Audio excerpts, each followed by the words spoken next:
بسم اللہ والحمد للہ والصلاة والسلام علی رسول اللہ محمد وعلی آلہ واصحابہ اجمعین اما بعد اعوذ باللہ من الشیطان الرجیم ومن الناس من يقول آمنا باللہ وبالیوم الآخر وما هم بمؤمنین۔ کچھ لوگ وہ ہیں جو کہتے ہیں کہ ہم اللہ پر اور یوم آخرت پر ایمان لے آئے، حالانکہ وہ حقیقت میں مومن نہیں ہیں۔ معزز سامعین اکرام، سورت کی شروع میں مومنوں کے اوصاف اور ان کا انجام خیر بیان فرمایا گیا، پھر ان لوگوں کا ذکر ہوا جو کھلے کافر ہیں۔ اب یہاں سے ایک تیسرے گروہ کا بیان ہو رہا ہے جسے منافق کہا جاتا ہے۔ یہ لوگ ظاہر میں تو اپنے آپ کو مسلمان کہتے تھے مگر دل سے مسلمان نہیں ہوئے تھے۔ ان آیات میں منافقین کا تذکرہ ہے تو مناسب معلوم ہوتا ہے کہ منافقین کی تاریخ اور نفاق کے اسباب پر روشنی ڈالی جائے۔ معزز سامعین اکرام، جب سرور عالم صلی اللہ علیہ وسلم مدینہ منورہ تشریف لائے اور دین اسلام خوب پھیلنے لگا تو یہودیوں اور خاص کر ان کے علماء اور احبار کو یہ بات زیادہ کھلی اور یہ لوگ دشمنی پر اتر آئے۔ کچھ لوگ اوس اور خزرج میں سے بھی اسلام کے مخالف ہو گئے۔ اسلام کی اشاعت عام ہو جانے کے بعد کھل کر یہ لوگ مقابلہ نہیں کر سکتے تھے اور دشمنی کے اظہار سے بھی عاجز تھے، اس لیے انہوں نے یہ چال چلی کہ ظاہری طور پر اسلام قبول کر لیا، اندر سے کافر تھے اور ظاہر میں مسلمان تھے۔ ان کا سردار عبداللہ بن ابی تھا۔ حضور اکرم صلی اللہ علیہ وسلم کے مدینہ منورہ تشریف لانے سے پہلے اوس اور خزرج نے عبداللہ بن ابی کو اپنا بادشاہ بنانے اور اس کو تاج پہنانے کا مشورہ کیا تھا۔ سید العالمین صلی اللہ علیہ وسلم کے ہوتے ہوئے کسی کی سرداری نہیں چل سکتی تھی۔ اس نے اور اس کے ساتھیوں نے ظاہری طور پر اسلام قبول کر کے اپنے کو مسلمانوں میں شمار کرا دیا اور اندر سے اسلام کی کاٹ میں لگے رہے۔ ان کے اس طریقہ کار میں یہ راز پوشیدہ تھا کہ اسلام قبول کرنے پر جو منافع ہیں، جو فائدے ہیں وہ بھی ملتے رہے اور کنبے اور قبیلے سے باہر بھی نہ ہو اور اہل کفر سے بھی گٹھ جوڑ رہے اور ان سے بھی فائدہ ملتا رہے۔ اور یہ بھی پیش نظر تھا کہ اگر العیاذ باللہ اسلام اور داعی اسلام صلی اللہ علیہ وسلم کا قیام اور بقا زیادہ دیر تک نہ رہے تو حزب سابق پھر سرداری مل جائے گی، لہذا یہ اوپر سے مسلمان اور اندر سے کافر رہے اور اسلام اور داعی اسلام کی ناکامی کے انتظار میں رہنے لگے۔ مسلمانوں سے کہتے تھے کہ مومن ہے اور اس طرح سے اللہ کو اور ایمان والوں کو دھوکہ دیتے تھے، اور خالص کافروں سے تنہائیوں میں ملتے تھے تو کہتے تھے کہ ہم تمہارے ساتھ ہیں۔ یہ لوگ اپنے کو مسلمان ظاہر کرنے کے لیے نمازی بھی پڑھتے تھے، لیکن چونکہ دل سے نمازی نہ تھے اس لیے جماعتوں کی حاضری میں سستی کرتے تھے اور اکساتے ہوئے اوپر کی دل سے نماز پڑھتے تھے۔ جہادوں میں بھی شریک ہونے کے لیے ساتھ لگ جاتے تھے، لیکن کبھی تو درمیان سے واپس آ گئے اور کبھی ساتھ رہتے ہوئے بھی مکر و فرق کو کام میں لاتے رہے۔ حضرت صلی اللہ علیہ وسلم اور آپ کے ساتھیوں کو تکلیفیں پہنچانے اور دل دکھانے کی تدبیریں کرتے رہتے تھے۔ جھوٹی قسمیں کھا کر کہتے تھے اور قسم کھا جاتے تھے کہ ہم نے تو نہیں کہا۔ سیرت کی کتابوں میں ان لوگوں کے نام بھی لکھے ہیں کہ یہ کون کون تھے اور کس قبیلے سے۔ البدایہ والنہایہ اوائل کتاب المغازی میں یہودی علماء اور احبار جنہوں نے اسلام اور داعی اسلام صلی اللہ علیہ وسلم کی کھل کر مخالفت اختیار کی اور خوب زیادہ دشمنی میں لگ گئے، ان کے نام اور ان لوگوں کے نام جو یہودیوں اور اوس خزرج میں سے منافق بنے ہوئے تھے واضح طور پر ذکر کیے گئے ہیں۔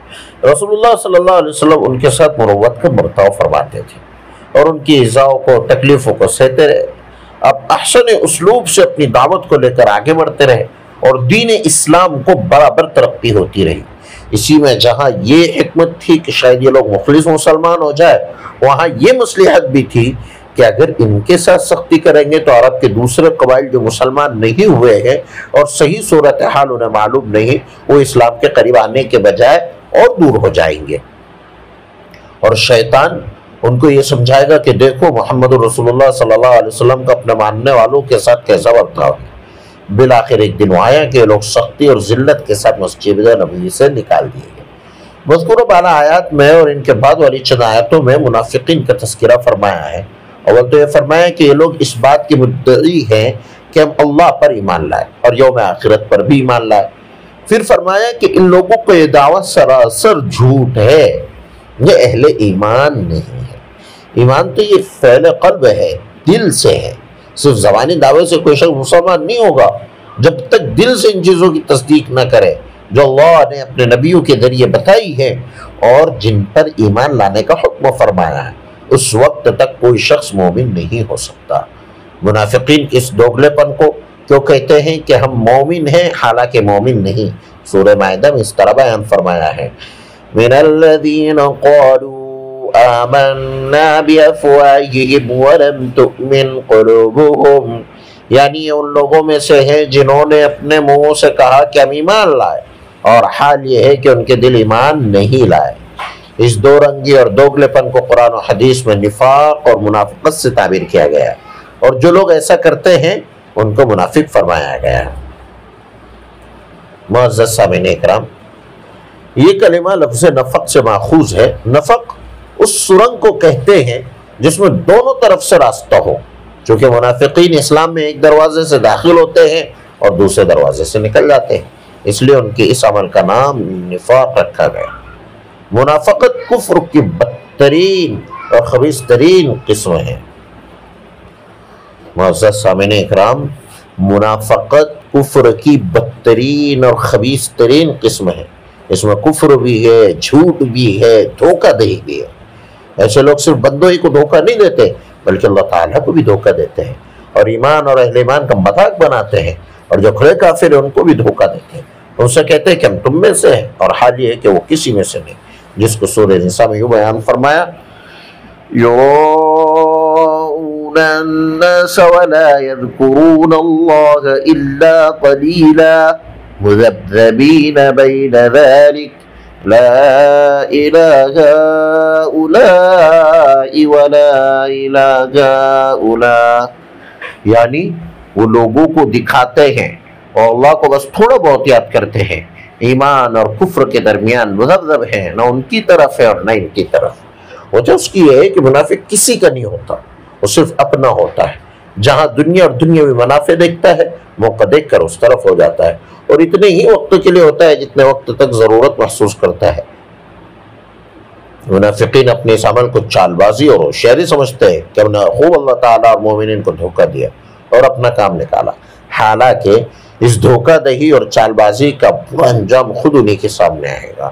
جناب نبی کریم صلی اللہ علیہ وسلم نے ارشاد فرمایا کہ منافق کی مثال ایسی ہے جیسے بکریوں کے دو ریوڑوں کے درمیان ایک بکری ہو، وہ گابن ہونے کے لیے کبھی اس ریوڑ کی طرف جاتی ہے کبھی اس ریوڑ کی طرف جاتی ہے. معزز سامعین اکرام، وہ جو چال بازیاں کرتے تھے یہ چال بازی ہونے کے لیے وبال جال بنیں گی. وہ سمجھتے ہیں کہ ہم خوب سمجھتے ہیں، حالانکہ اپنے اصل نفع اور نقصان تک کو نہیں سمجھتے. نفاق کا مرض بہت پرانا مرض ہے، اس میں اضافہ ہوتا رہا ہے. زمانہ نبوت کی منافقین اس مرض میں مبتلا تھے. جیسے جیسے اسلام آگے بڑھتا گیا منافقوں کا نفاق بھی بڑھتا رہا. یہ جو مرض نفاق ہے حسد اور حب دنیا کی وجہ سے پیدا ہوتا ہے. دنیا میں ایسا شخص ذلیل ہوتا ہے اور آخرت میں منافق کے لیے سخت سزا ہے. حضرت حذیفہ رضی اللہ تعالیٰ عنہ نے فرمایا کہ نفاق رسول اللہ صلی اللہ علیہ وسلم کے زمانے میں تھا، آج تو یا تو اسلام ہے یا کفر ہے. ان کے ارشاد امام بخاری نے نقل کیا ہے.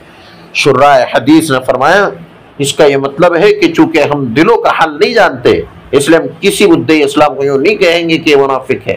رسول اللہ صلی اللہ علیہ وسلم کو اللہ تعالیٰ کی طرف سے اس زمانے کے منافقوں کا نفاق کا علم، اس کو رسول اللہ صلی اللہ علیہ وسلم کی طرف سے زمانے کے منافقوں کے نفاق کا علم تھا، اس لیے متعین طریقے پر ان کو منافق قرار دیا گیا. ہم ظاہر کے مکلف ہیں، جو شخص کہے گا کہ میں مسلمان ہوں اس کو مسلمان سمجھیں گے جب تک کہ اس سے کفر کا کوئی کلمہ یا کفر کا کوئی کام صادر نہ ہو. اگر کسی کے بارے میں اندازہ ہو کہ ظاہر میں مسلمان بنتا ہے اندر سے مسلمان نہیں ہے، اسے منافق کہے بغیر اپنی حفاظت کریں گے. فوائد درس: منافقت یہ کفر کی بدترین اور خبیث ترین قسم ہے. اس میں کفر بھی ہے، جھوٹ بھی ہے، دھوکہ دہی بھی ہے. نمبر 2، منافق کسی کا نہیں ہوتا، وہ صرف اپنا ہوتا ہے. نمبر 3، نفاق حسد اور دنیا کی محبت کی وجہ سے پیدا ہوتا ہے. اللہ تعالی ہم سب کے دلوں کو نفاق سے پاک صاف فرمائے. اللہم طہر قلوبنا من النفاق والشقاء وسوء الاخلاق وآخر دعوانا الحمد للہ رب العالمین.